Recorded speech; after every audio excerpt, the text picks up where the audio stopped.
Γεια σου, Πηγή. Γεια σου, Κωνσταντίνα. Σε ευχαριστώ που με δέχτηκες να κάνουμε το τεστ δύναμης του βραχιολιού Bios Balance. Είσαι έτοιμη? Ναι. Ωραία. Θέλω να έρθεις στη θέση προσοχής, με ενωμένες τις στέρνες και τις μύτες των ποδιών σου. Γύρε την παλάμη σου προς τα μέσα για να μου δώσεις λαβή να ασκήσω κάθετη πίεση με τη γροθιά μου.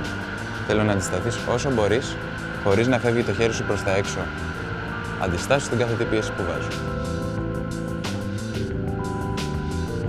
Θέλω να ξανακάνουμε την ίδια ακριβώς άσκηση, απλά θα φοράς το βραχιόλι Bios Balance. Έλα στη θέση προσοχής, γύρε την παλάμη σου προς τα μέσα. Αντιστάσου κατά τον ίδιο τρόπο στην κάθετη πίεση που βάζω.